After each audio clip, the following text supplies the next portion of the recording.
आपको भी अक्सर खाने के बाद जलन, डकारे और पेट में भारीपन महसूस होता है? आपने कई तरह की मेडिसिन ट्राई कर ली, लेकिन यह एसिडिटी की प्रॉब्लम बार बार हो जाती है। इस एसिडिटी का कारण सिर्फ एसिड बनना नहीं, हमारी पित्त दोष की समस्या भी हो सकती है। हमारा आयुर्वेद बताता है एसिड बनने का मेन रीजन हमारे शरीर में जो पित्त दोष का असंतुलन होना होता है। मैं doctor Smriti Agarwal, I am a BMS Ayurvedic doctor and nutritionist working as a weight loss expert. मैं 1000 लोगों को उनके हेल्दी रूटीन लाने में हेल्प कर चुकी हूँ।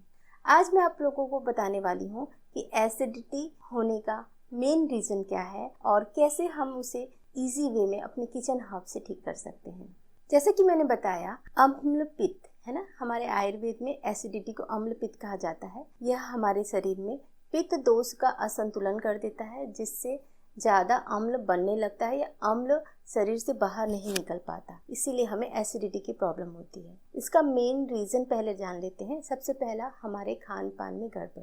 खान पान में गड़बड़ जैसे बहुत ज़्यादा तला भुना खाना, मैदे की चीज़ खाना, अधिक मात्रा में अगर आप चाय, कॉफ़ी या ड्रिंक कर रहे हैं तो भी यह एसिडिटी का कारण होता है। तीसरा, आप बहुत देरी से खाना खा रहे हैं ना, क्योंकि डिनर अगर हम समय से नहीं करते हैं तो डाइजेस्ट नहीं हो पाता है और वही अम्ल बन जाता है। इन सब चीज़ों से अगर हमारी डाइटरी रूटीन डिस्टर्ब है तो हमें एसिडिटी हो सकती है। हमारी रूटीन लाइफस्टाइल अगर चेंज है तो उसकी वजह से भी एसिडिटी होती है।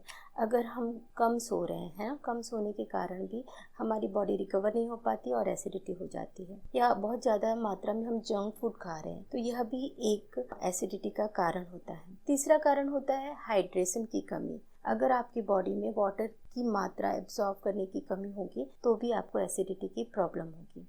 तो water intake is important during acidity और एनी टाइम। जैसे कि मैंने बताया, बहुत ज़्यादा चाय पी रहे हैं, है ना। चाय पीने की आदत तो है ही, लेकिन आप बिना भूख के भी खाना खा लेते हैं। कभी होता है ना कि हमें फील होता है कि हमारा डाइजेस्ट नहीं हुआ है, फिर भी हम खाने का टाइम हो गया करके खा लेते हैं, तो वह भी नुकसानदायक होता है। तीसरा पॉइंट है कि हमें ध्यान रखना है अपने खाने का टाइम। खाने का टाइम बहुत ज़्यादा ऊपर नीचे नहीं होना चाहिए। दूसरा, अगर आपको भूख नहीं है तो ज़बरदस्ती नहीं खाना है कि टाइम हो गया और खा लीजिए। तीसरा, खाना बहुत ज़्यादा मात्रा में भी नहीं खाना है और कम भी नहीं खाना है। कई लोग सोचते हैं कम खाएंगे तो ठीक हो जाए, ऐसा नहीं है। हमारी बॉडी को जितना नीड है उतना खाना है। अगर आप कम खाओगे तो भी एसिडिटी हो सकती है और ज़्यादा खाने से इंडाइजेशन की वजह से भी एसिडिटी हो सकती है। तो ये चीज़ों का आपको ध्यान रखना है। हमारे आयुर्वेद में बताया गया है ऋतुचर्या का विशेष महत्व, यानी हमें ऋतु के अनुसार अपना खान पान करना है। तो गर्मी एक ऐसी ऋतु है जहाँ पे पित्त दोष ऑटोमेटिकली बढ़ते हैं, तो इस समय हमें ऐसा फूड लेना है जो पित्त दोष को ना बढ़ाए। दूसरा, बरसात के मौसम में हमारी जो डाइजेशन सिस्टम है वो वीक हो जाती है, इसलिए इस समय भी हमें एसिडिटी होने के ज़्यादा चांस होते हैं। चलिए जानते हैं इसके होम रेमेडीज। सबसे पहला, ठंडा दूध। ठंडा दूध हमारे लिए नेचुरल एंटासिड का काम करता है। ये हमारे स्टमक में एक लेयर बना देता है जिससे हमारा एसिडिटी शांत हो जाता है। लेकिन इसका रूल है, ऐसा नहीं कि आप खाना खाए हो और आपको एसिडिटी फील हो रहा है तो तुरंत ले लिए दूध, ऐसा नहीं करना है।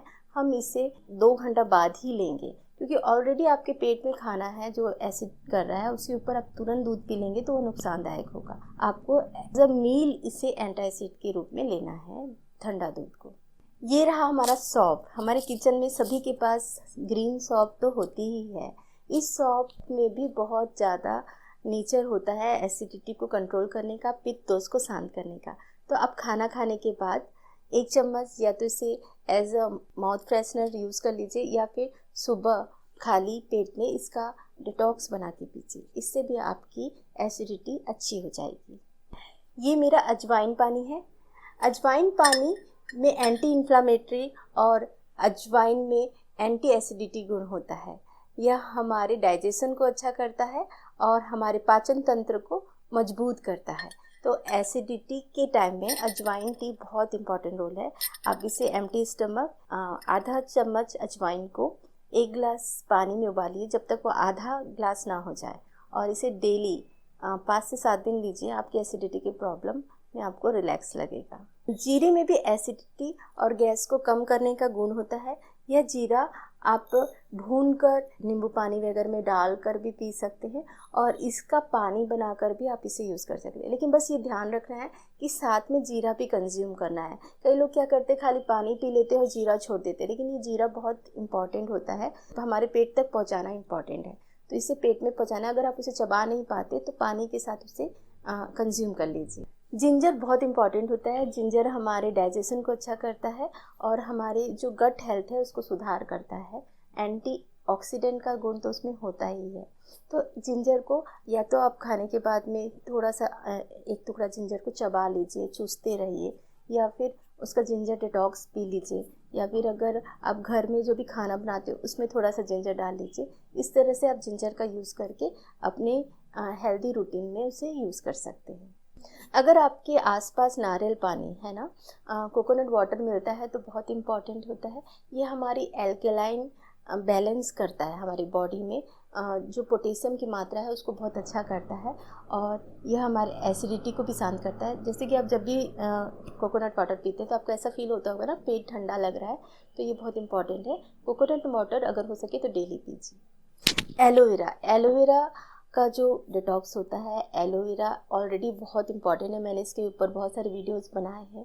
तो यह हमारे डाइजेशन को भी अच्छा करता है, हमारे गट हेल्थ को अच्छा करता है। यह भी हमारे स्टमक में, हमारे इंटेस्टाइन में एक लेयर बना देता है, जिससे एसिडिटी की प्रॉब्लम ख़त्म हो जाती है। इन जनरल मैं फ्रेश एलोवेरा सजेस्ट करती हूँ, लेकिन अगर किसी कारण से आपके पास फ्रेश एलोवेरा नहीं है तो किसी भी आयुर्वेदिक शॉप से आप एलोवेरा जूस ले सकते हैं, और आधा गिलास पानी में 15 ml उस जूस को डालकर सुबह खाली एम्प्टी स्टमक में लेना है। जैसे कि मैंने बताया ठंडा दूध, उसी तरह से अगर लीक वार्म कंडीशन में आप हल्दी वाला दूध रात को सोने से पहले आधा ग्लास लेते हैं विदाउट शुगर, तो यह भी हमारे एसिडिटी को रिलैक्स करने में काम करता है। एसिडिटी के टाइम नहीं लेना है, लेकिन एसिडिटी अगर आपको प्रॉब्लम है तो उसको सॉल्व करने के लिए लॉन्ग टर्म में हम इसे लेते हैं, तो यह हमारे सिस्टम को सही करता है और डाइजेशन इशू को सही करके हमारे गट हेल्थ को अच्छा करता है। तो हमें ठंडा दूध जब एसिडिटी फील हो तब लेना है,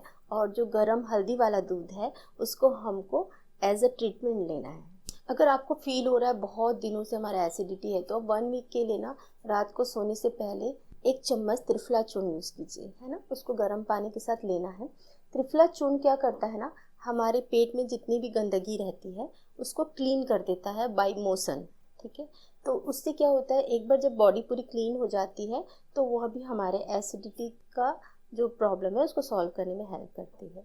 तो यह भी आपके लिए बेनिफिशियल है। गुड़ है ना, जैगरी भी इम्पॉर्टेंट होता है। जैगरी को अगर आप कंटिन्यूसली 5 से 7 दिन तक खाने के बाद 1 टुकड़ा चूस लेते हैं तो यह भी धीरे धीरे आपकी गट हेल्थ को अच्छा करता है और एसिडिटी के प्रॉब्लम को सॉल्व करने में हेल्प करता है। हमें अब थोड़ा सा अपनी डाइटरी रूटीन के साथ में कुछ अपने लाइफस्टाइल को भी चेंज करना है। सबसे पहला, खाने के बाद तुरंत नहीं सोना है।